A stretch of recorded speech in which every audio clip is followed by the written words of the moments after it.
dakilain at sambahin ang Panginoong butihin, ialay mga awit.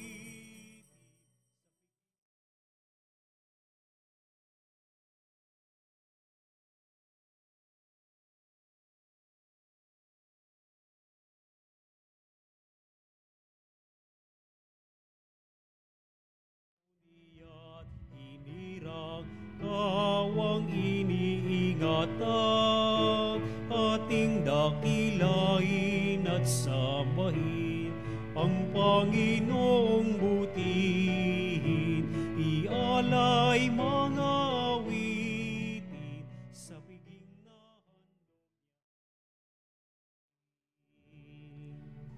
Magandang umaga po sa inyong lahat. Mga kapanalig, simulan po natin ang ating banal na misa sa ngalan ng Ama, ng Anak at ng Espiritu Santo. Amen. Ang pagpapala ng ating Panginoong Jesucristo, ang pag-ibig ng Diyos at ang pakikipagkaisa ng banal na Espiritu naway sumayinyong lahat. At sumainyo rin. Mga kapatid, alalahanin natin ang ating mga pagkukulang sa Diyos at sa bawat isa bilang paghahanda natin sa banal na pagdiriwang.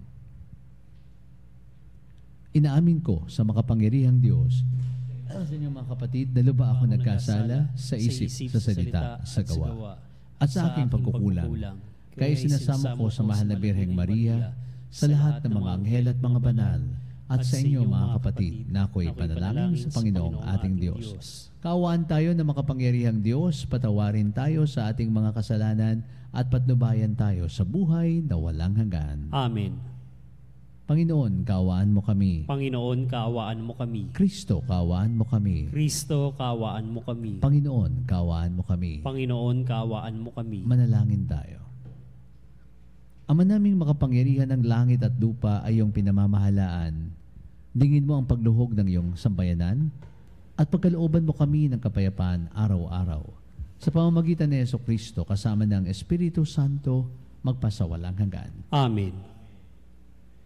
Pagbasa mula sa unang aklat ni Samuel.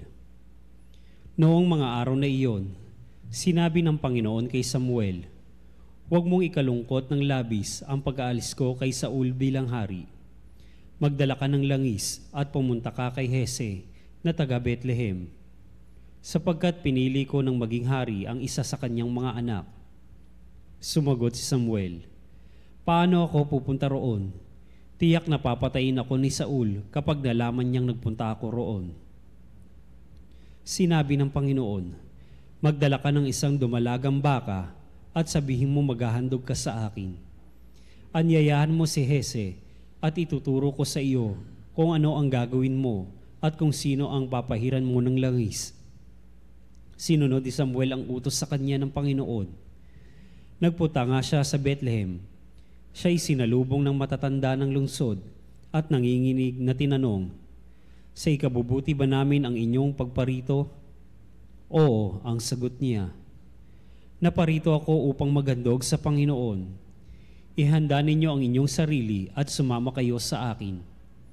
Pinahanda rin niya si Hese at ang mga anak nito at inanyayahan sa paghahandog. Nang magkaharap-harap na sila, nakita ni Samuel si Eliab. Pinagmasdan niya itong mabuti at sinabi sa sarili, "Ito siguro ang hinirang ng Panginoon para maging hari." Ngunit sinabi sa kanya ng Panginoon, "Huwag mong tingnan ang kanyang taas at kakisigan. Hindi siya ang hinirang ko. Ang batayan ko ay di tulad ng batayan ng tao. Panlabas na anyo ang tinitingnan ng tao, ngunit puso ang tinitingnan ko." Pagkaraan ni Eliab, tinawag ni Hese si Abinadab at pinaraan din sa harapan ni Samuel. Ngunit umiling si Samuel at sinabi, "Hindi rin siya ang hinirang ng Panginoon." Tinawag ni Hese si Sama, ngunit sinabi rin ni Samuel na hindi ito ang pinili ng Panginoon. Isa-isang tinawag ni Hese ang 7 niyang anak, ngunit walang pinili sa kanila ang Panginoon. Kaya tinanong ni Samuel si Hese, "Wala ka na bang anak kundi iyan?" "Mayroon pang isa, iyong pinakabata at pastol ng aking mga tupa," sagot ni Hese. Sinabi ni Samuel, "Ipasundo mo, hindi natin sisimulan ang paghahandog hanggat hindi siya dumarating, at sinundo nga ang anak nito ni Hese. Siya'y makisig na binatilyo, malusog at nangungusap ang mga mata. At sinabi ng Panginoon kay Samuel, siya ang hinirang ko, pahiran mo siya ng langis. Kinuha ni Samuel ang sisidlan ng langis at pinahiran si David sa harapan ng kanyang mga kapatid. At mula noon sumakanya ang Espiritu ng Panginoon. Pagkatapos, si Samuel ay umuwi sa Rama.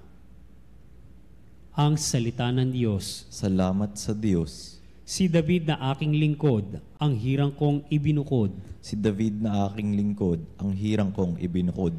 Ika'y nagsalita noon manguna sa mga lingkod mo, at ipinakita yaong pangitain.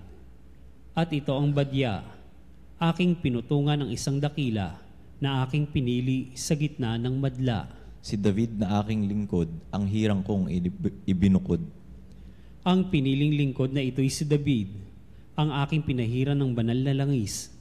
Kaya't palagi ko siyang aakbayan, at siya ilalakas sa aking patnubay. Si David na aking lingkod, ang hirang kong ibinukod. Ako'y tatawaging Ama niya't Diyos, tagapagsanggalang niya't manunubos.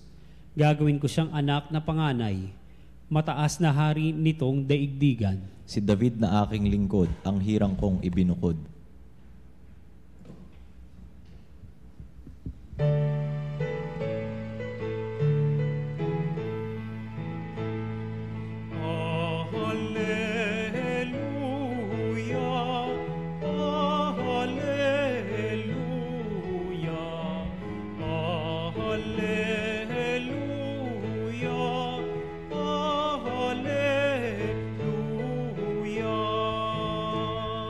Diyos Ama ni Jesucristo, kami ay liwanagan mo at tutugon kami sa iyo.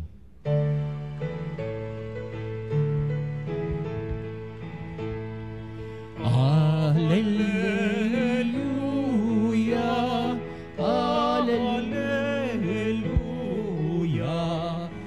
alleluia, alleluia.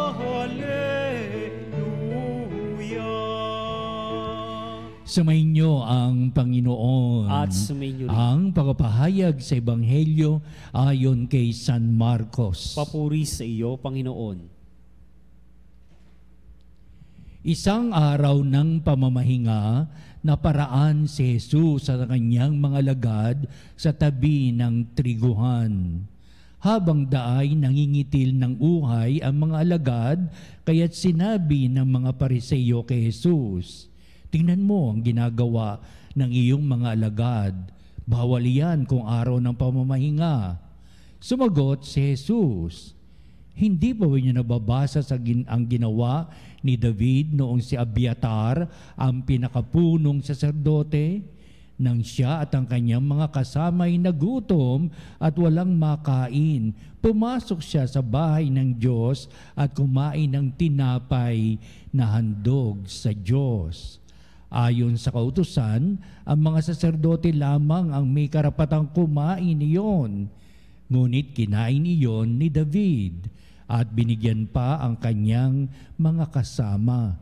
Sinabi pa ni Jesus, itinakda ang araw ng pamamahinga para sa kabutihan ng tao, hindi nilikha ang tao para sa araw ng pamamahinga. Kaya't maging ang araw ng pamamahinga ay nasa ilalim ng kapangyarihan ng anak ng tao. Ang mabuting balita ng ating kaligtasan. Pinupuri ka namin, Panginoong Hesukristo.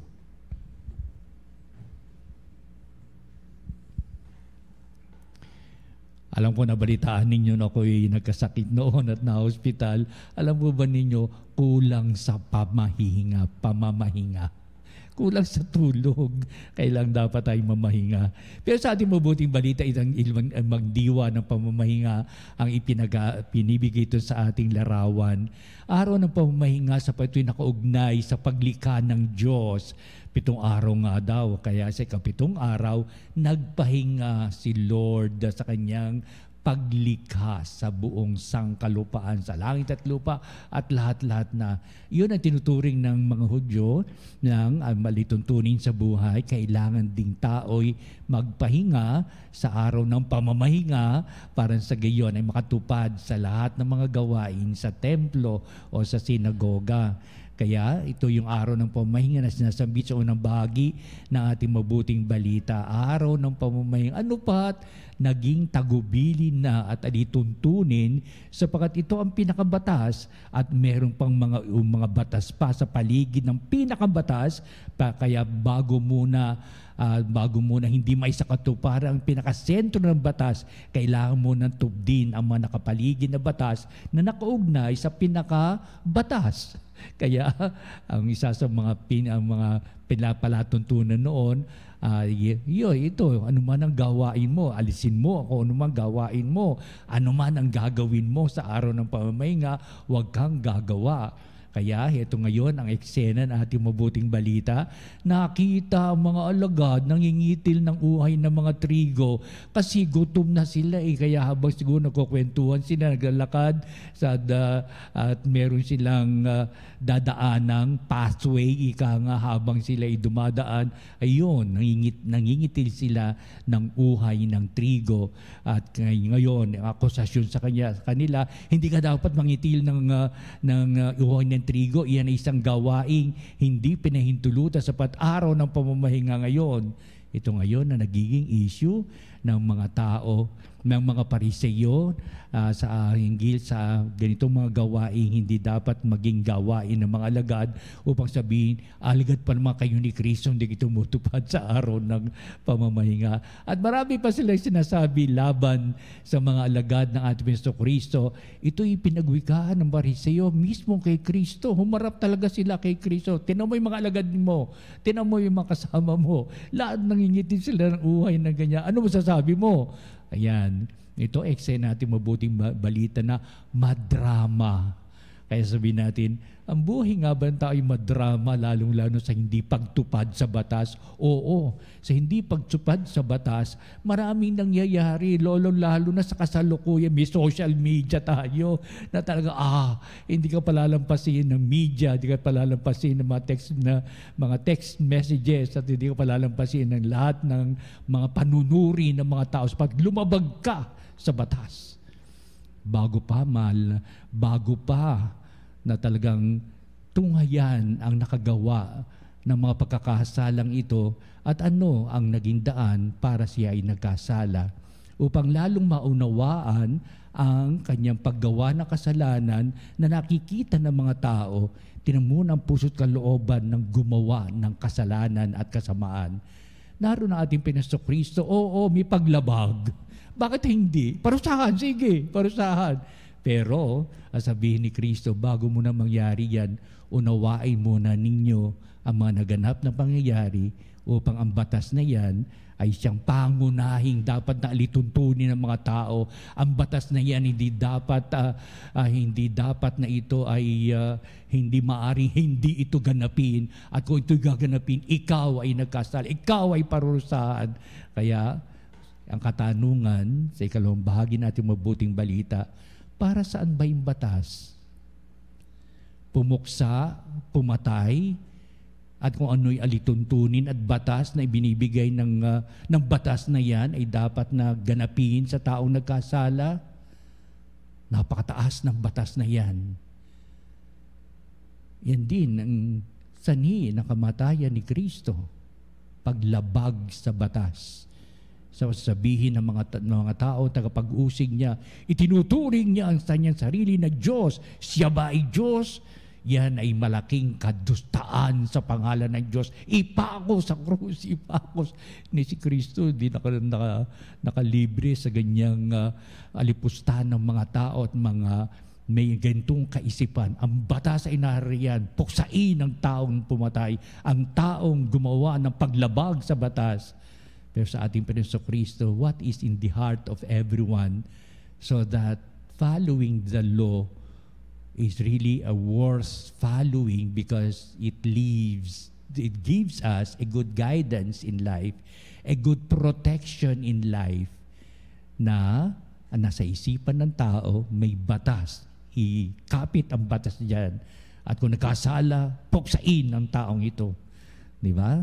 It's more on the heart and what the heart gives to a better understanding that the law is made.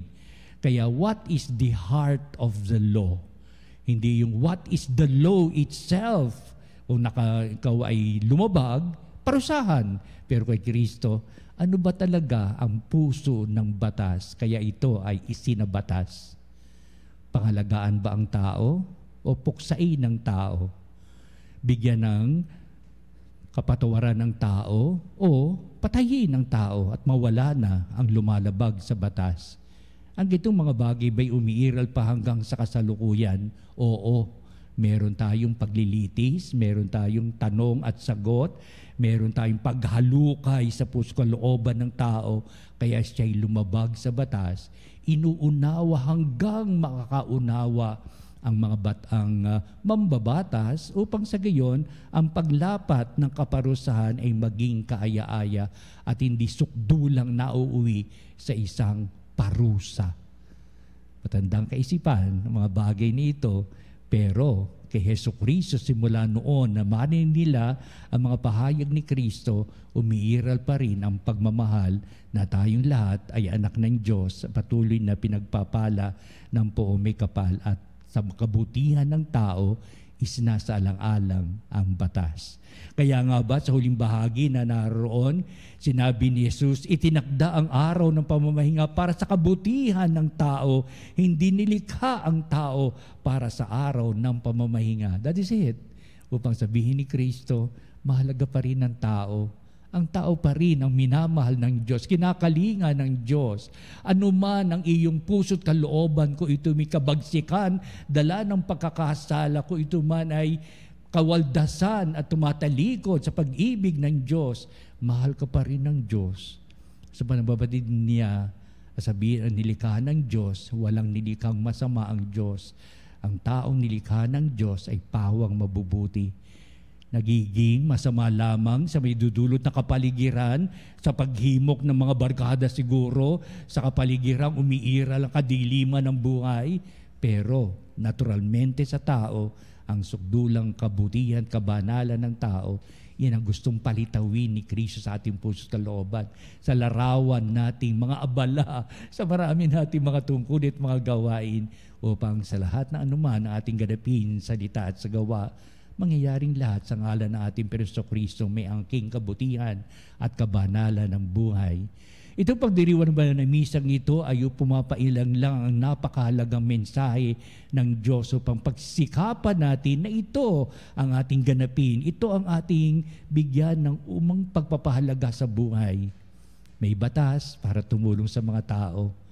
May mga taong tumutupad sa batas sapagkat nakita niya ang kabutihan ng batas na pinaiiral, hindi upang pumuksa, hindi upang kalabanin o lumaban, hindi ibig sabihin pumatay, na ibig sabihin alalayan ng tao upang ang batas na yan ay maging kahali-halina sa patuloy na pagsunod ng tao sa batas, ngayon, bukas at magpas sa walang hanggan.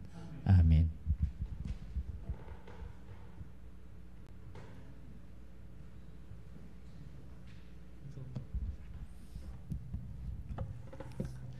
Halina't magkaisa tayo ng puso kalooban sa pagdulog natin sa Diyos upang tayo alalayan ng batas at dakilang pag-ibig ng Diyos at upang itong ating mga kahilingan at maipahayag natin ito ng lubusan. Ang ating po itutugon sa bawat panalangin. Panginoon, dinggin mo ang aming panalangin. Panginoon, dinggin mo ang aming panalangin. Ang lahat ng mga Kristiyano, naway ituring ang mga utos ng Diyos bilang pinto sa kalayaan mula sa pagkakasala at bilang paraan ng paglilingkod sa Diyos at sa kapwa. Manalangin tayo sa Panginoon. Panginoon, dinggin mo ang aming panalangin. Ang lahat ng mga mambabatas, naway gumawa ng mga makataong batas na maglilingkod para sa ikabubuti ng lahat. Manalangin tayo sa Panginoon. Panginoon, dinggin mo ang aming panalangin. Ang batas naway wag nating ilagay ng higit pa sa ating pagkatao, bagkus unahin ang pagpapatupad ng dakilang utos ng magmahalan tayo. Manalangin tayo sa Panginoon. Panginoon, dinggin mo ang aming panalangin. Sa mga nababahala sa kanilang karamdaman, naway makatagpo sila ng kaginhawaan at lakas sa mga taong nagmamahal at kumakalinga sa kanila. Manalangin tayo sa Panginoon. Panginoon, dinggin mo ang aming panalangin. Ang ating mga yumao, naway tanggapin ang walang hanggang kapayapaan. Manalangin tayo sa Panginoon. Panginoon, dinggin mo ang aming panalangin. Manalangin din tayo sa lahat ng ating mga sariling kahilingan. Dito natin itataas ang ating mga kahilingan sa Diyos na siya nakikinig sa lahat ng ating ibig na ipahayag ng kanyang pagtulong, pagkalinga, pagpapatawad at sa lahat ng ibig na ating mangyari sa buhay na ito. Lalo-lalo na ang halaga ng batas upang alalayan tayo sa kanya dakilang pag-ibig at upang makita natin ang lituntunin sa matuwid na pamumuhay. Kaya madinggin mo nawa itong aming mga panalangin. Huwag mo kaming pababayaan. May mga batas na lituntunin ng buhay. Sabi ito'y napakahalaga sapat ito ang dakilang mong pag-ibig na siyang gumagabay para sa aming kapakanan. Kaya ang lahat na ito'y hiniling namin sa pamamagitan ni Jesucristo kasama ng Espiritu Santo magpasawalang hanggan. Amen.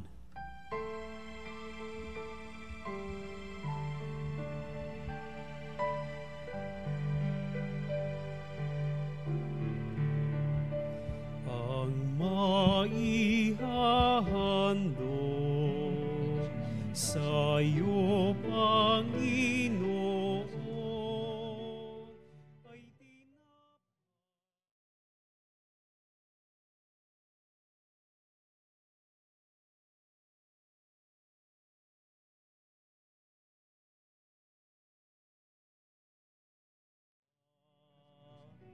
aming iaalay ay tinapay at alak sa gisag ng aming buhay. Manalangin kayo mga kapatid upang ang ating paghahain ay kalugdan ng Diyos amang makapangyarihan. Tanggapin nawa ng Panginoon itong paghahain sa iyong mga kamay sa kapurihan niya at karangalan sa ating kapakinabangan at sa buong sambayanan niyang banal. Ama naming lumikha, ipagkaloob mong marapat na ganapin ang banal na paghahain. Sapagat tuwing ipinagdiriwang ang alaala ng anak mong nag-alay, ang pagliligtas niya sa tanan ay nangyayari upang aming pakinabangan. Sa pamamagitan ni Jesucristo kasama ng Espiritu Santo, magpasawalang hanggan. Amen. Sumainyo ang Panginoon. At sumainyo rin. Nasa Diyos ang inyong puso at diwa. Itinaas na namin sa Panginoon. Pasalamatan natin ang Panginoong ating Diyos. Marapat na siya'y pasalamatan. Ama naming makapangyarihan, tunay ngang marapat na ikaw ay aming pasalamatan sa pamamagitan ni Jesucristo na aming Panginoon. Lubhang nabagbag ang kanyang loob sa pagkakamali ng tao sa sansinukob, kaya't minabuti niyang siya'y ipanganak ng birheng bukod mong pinagpala sa babaeng lahat. Sa labi ng ibing kamatayan kami inagaw ng namatay mong anak. Sa pagkabuhay niya kami kanyang binuhay upang kaugnayan namin sa iyo'y huwag magwakas. Kaya kaisa ng mga anghel na nagsisiawit ng papuri sa iyo ng walang humpay sa kalangitan, kami nagbubunyi sa iyong kadakilaan.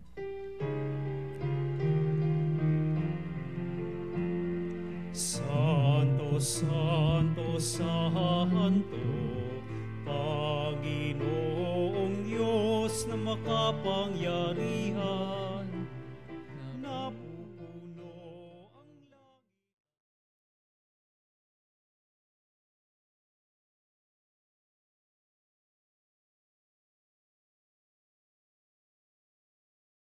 Pinagpala ang naparirito sa ngalan ng Panginoon, Hosana sa kaitaasan.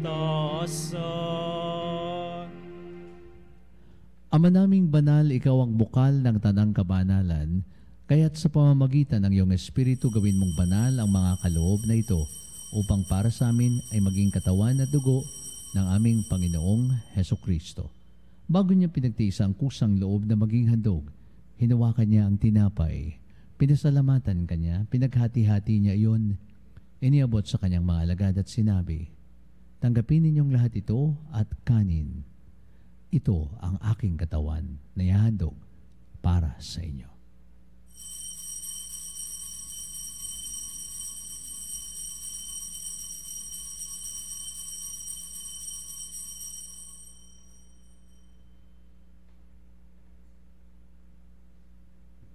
Gayun din naman na matapos ang hapunan, hinawakan niya ang kalis. Muli kanyang pinasalamatan. Inabot niya ang kalis sa kanyang mga alagad at sinabi, "Tanggapin ninyong lahat ito at inumin, ito ang kalis ng aking dugo, ng bago at walang hanggang tipan.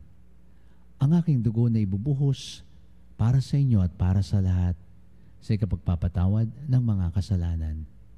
Gawin ninyo ito sa pag-alala sa akin."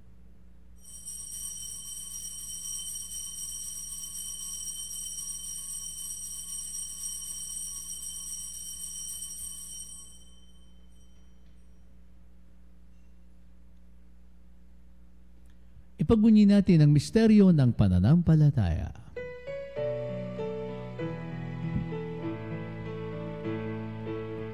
Si Kristo'y namatay, si Kristo'y nabuhay, si Kristo'y babalik sa wakas ng panahon. Ama, ginagawa namin ngayon ang pag-alala sa pagkamatay at muling pagkabuhay ng iyong anak. Kaya tinialay namin sa iyo ang tinapay na nagbibigay buhay at ang kalis na nagkakaloob ng kaligtasan. Kami nagpapasalamat dahil kami iyong minarapat na tumayo sa harap mo para maglingkod sa iyo.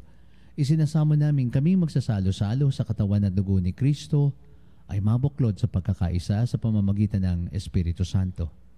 Ama, lingapin mo ang iyong simbahang laganap sa buong daigdig. Puspusin mo kami sa pag-ibig kay San Francisco na aming Santo Papa, ni Onesto na aming Obispo at ang Tanang Kaparian. Lalahanin mo rin ang aming mga kapatid na nahimlay na may pag-asang sila'y muling mabubuhay, gayon din ang lahat ng mga pumanaw. Kaawaan mo sila at patuloyin sa iyong kaliwanagan. Kaawaan mo at pakindapatin kaming lahat na makasalo sa iyong buhay na walang wakas, kaisa ng mahal na Birheng Maria, Ina ng Diyos, si San Jose na kanyang dakilang kabiyak ng puso, at ang lahat ng mga apostol at mga banal na namuhay dito sa daigdig ng kalugod-lugod sa iyo. Maipagdiwang nawa namin ang pagpupuri sa ikararangal mo sa pamamagitan ng iyong anak na aming Panginoong Hesukristo. Sa pamamagitan ni Kristo, kasama niya at sa Kanya, ang lahat ng parangal at papuri ay sa iyo, Diyos Amang makapangyarihan, kasama ng Espiritu Santo, magpa sa walang hanggan. Amen. Amen. Amen. Sa tagubili ng mga nakagagaling na utos sa turo ni Jesus na Panginoon natin na Diyos, ang pag-ibig dating awitin.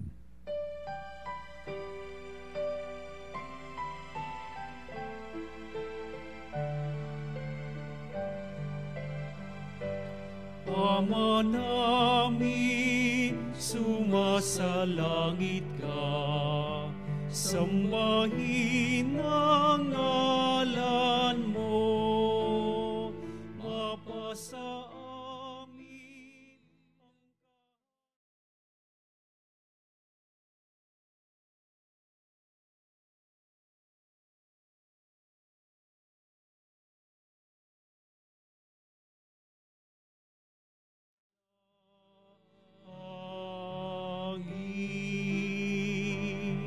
bigyan mo kami ngayon ng aming kakanin sa araw-araw at patawarin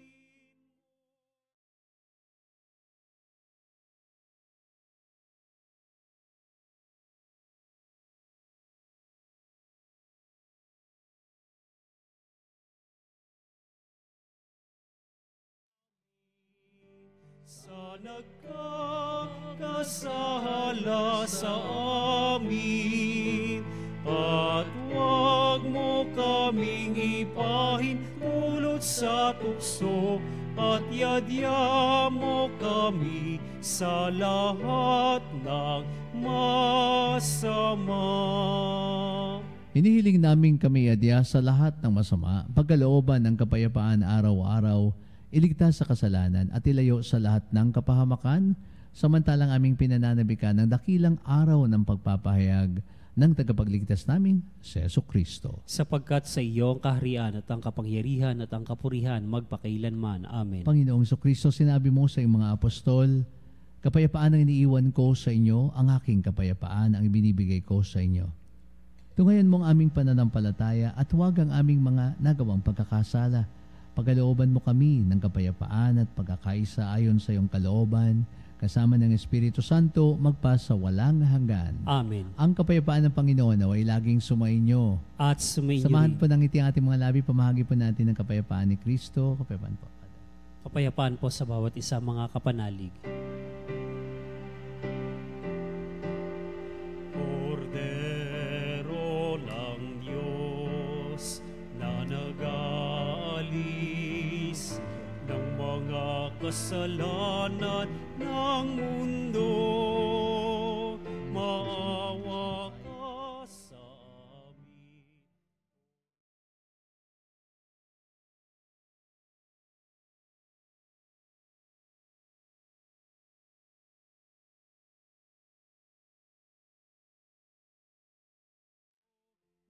Maawa ka sa amin, Kordero ng Diyos na nag-aalis ng mga kasalanan ng mundo.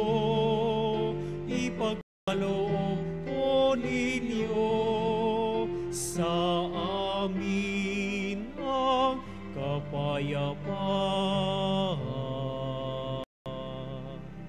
Mga kapatid, narito si Jesus ang Kordero ng Diyos. Narito siyang nag-aalis ng mga kasalanan ng sanlibutan. Mapapalad tayo sapagkat tayo naanyayahan sa kanyang banal na salo-salo. Panginoon, Karapat hindi ako karapat dapat na magpatuloy sa iyo, ngunit sa isang salita mo lamang ay gagaling na ako.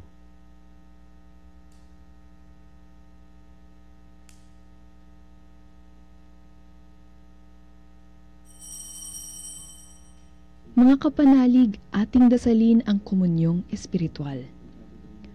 O Jesus, nananalig ako sa pananahan mo sa kabanal-banalang sakramento. Minamahal kita higit sa lahat at hangad ka ng aking kaluluwa.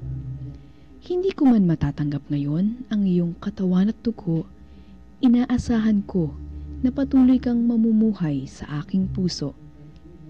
Naniniwala ako na narito ka at kaisa ka ng aking buong pagkatao. Huwag mong ipahintulot na mawalay ako sa iyo. Amen.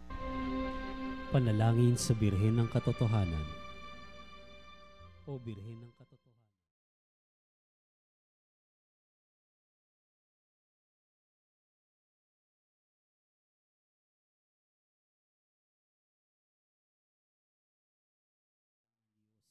Tulungan mo akong maging malaya. Sa oras ng hirap at pagsubok, linawin mo sa akin na nasa krus ang tagumpay. Sa aking paglalakbay, akayin mo ako sa buhay ng paglilingkod at sa buhay na ganap at kasiyasiya. Kupkupin mo ako at ang aking mga kapanalig na nakikinig, natututo.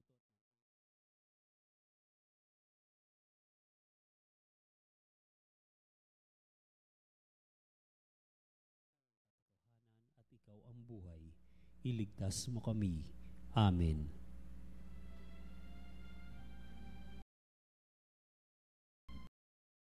Langin tayo. Ama naming mapagmahal, padaluin mo sa amin ang batis ng Espiritu ng iyong pag-ibig upang kaming pinapagsalo mo sa pagkaing iyong bigay para kami pagbuklurin ay magkaisa sa pananalig sa iyo. Sa pamamagitan ni Jesucristo kasama ng Espiritu Santo magpasawalang hanggan. At sa ating pagtatanod, kalakip ang ating mga panalangin at sa huli ito ang magbibindisyon sa atin bilang pagtatapos sa pagwawakas nitong ating banal na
Mga kapanalig, bilang isang bayang tinawag ng Ama kay Jesucristo na pinagbuklod sa isang katawan, tayo manikluhod at sumamba sa Panginoong Jesucristo sa kabanal-banalang sakramento sa altar. Sa sandaling ito ng pagpupuri at pagsamba sa banal na sakramento, alalahanin natin ang ating mga kapanalig na kasama natin ngayong nakikinig at nakasubaybay sa ating himpilan. Lalong higit ang mga kapatid nating mga may sakit at ang mga nakaratay sa banig ng karamdaman, ang mga nasa pagamutan at kanilang tahanan, at ang lahat ng tanging sa Diyos lamang umaasa ng kagalingan. Gayun din ipinalangin natin ang mga nangihina sa kanilang pananampalataya, ang mga nakararanas ng matinding kalungkutan, takot at pangamba, ang mga nawawalan ng pag-asa at takas ng loob. O Diyos, halina at kami tulungan. O Panginoon, magmadali ka sa iyong pagdamay. Papuri sa Ama, sa Anak at sa Espiritu Santo. Kaparam noong una, ngayon at magpasawalang hanggan. Amen. Purihin ang makapangyarihang Ama na nagsugo sa kanyang bugtong na anak upang tayo may ipagkasundo sa Kanya. Pinupuri ka namin ngayon at kailanman. Purihin ang Panginoong Jesucristo, ang kordero ng Diyos na nag-alay ng kanyang katawan at dugo bilang pagtubos sa sala ng tanan. Pinupuri ka namin ngayon at kailanman. Purihin ang banal na Espiritu, ang Panginoong nagpapabanal na pumupuspos at nagbibigay kagalingan sa lahat. Pinupuri ka namin ngayon at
Makapangyarihang Diyos na walang hanggan, Ikaw ang aming Panginoong butihin at butihing Ama. Sa iyong pagpapala, ipinagkaloob mo ang lakas sa aming kahinaan. Tunghayan mo po ng may kagandahang loob ang iyong mga lingkod na may sakit at karamdaman, ang mga nababalisa at nawalan ng pag-asa, ang mga natatakot na nalulumbay, ang mga may mga matitinding problema at pinagdaraan ng hirap sa buhay, ang mga nasa bingit ng kamatayan. Pagalimin at aliwid mo po sila sa kanilang mga karamdaman at ibalik sa kalusugan at kapanatagan ng loob upang mabatid nila ang iyong kabutihan at sila'y magpasalamat sa iyong banal na pangalan. Hinihiling namin ito sa pamamagitan ni Kristong aming Panginoon. Amen. Panginoon, nagsusumamo kaming dalawin ng tahanang ito at alisin mula rito ang lahat ng mapanirang kapangyarihan ng kaaway. Manahanawa rito ang iyong mga anghel na banal upang panatilihin kami sa kapayapaan at sumaamin nawang lagi ang iyong pagpapala. Hinihiling namin ito sa pamamagitan ni Kristong aming Panginoon. Amen. Gawaran nawa tayo ng makapangyarihang Diyos ng kapanatagan ng loob at mapayapang buhay. Amen.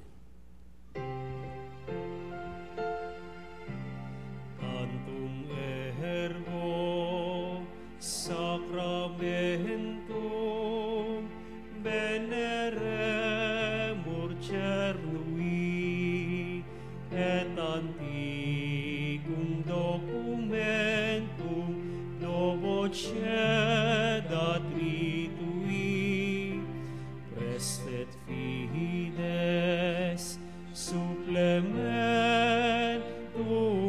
sum defectui,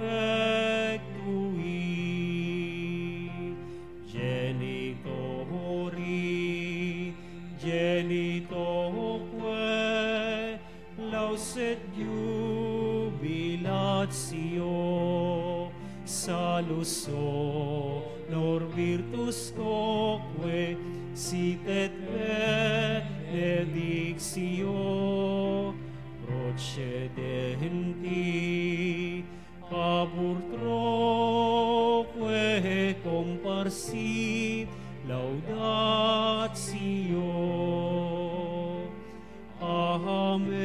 Amen.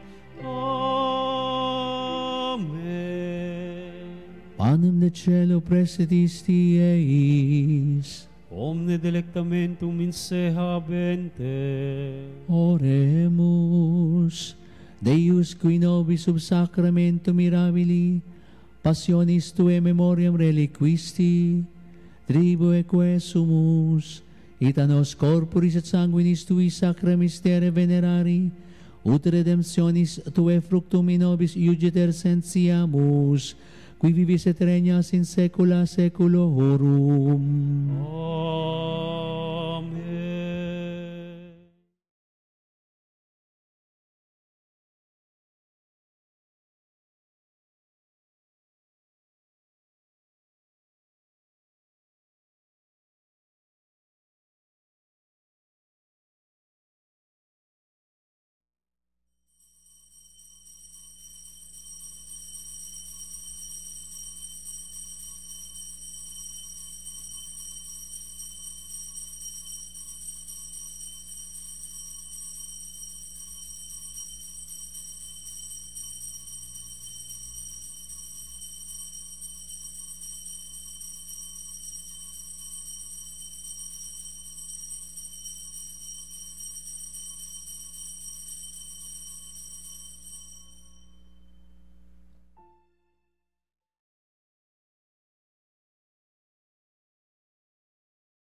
Diyos. Purihin ang Diyos. Purihin ang kanyang banal na pangalan. Purihin ang kanyang banal na pangalan. Purihin si Jesucristo, Diyos na totoo at tao namang totoo. Purihin si Jesucristo, Diyos sa totoo at tao namang totoo. Purihin ang ngalan ni Jesus. Purihin ang ngalan ni Jesus. Purihin ang kanyang kabanal-banalang puso. Purihin ang kanyang kabanal-banalang puso. Purihin ang kanyang kamahal-mahalang dugo. Purihin ang kanyang kamahal-mahalang dugo. Purihin si Jesucristo sa banal sakramento ng altar. Purihin si Jesucristo sa banal na sakramento sa altar. Purihin ang Espiritu Santo ang mga aliw. Purihin ang Espiritu Santo ang mga aliw. Purihin ang dakilang ina ng Diyos, si Maria Santissima. Purihin ang dakilang ina ng Diyos, si Maria Santissima. Purihin ang kalinis-linis ang paglilihi sa Kanya. Purihin ang kalinis-linis ang paglilihis sa Kanya. Purihin ang kanyang maluwalhating pag-aakyat sa langit. Purihin ang kanyang maluwalhating pag-aakyat sa langit. Purihin ang ngalan ni Maria, Birhen at Ina. Purihin ang ngalan ni Maria, Birhen at Ina. Purihin si San Jose ang kanyang kalinis-linisang esposo. Purihin si San Jose ang kanyang kalinis-linisang esposo. Purihin ang Diyos sa kanyang mga anghel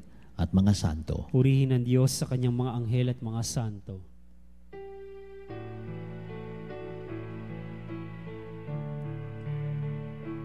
O Sacrament, O Soli, O Sacrament divine,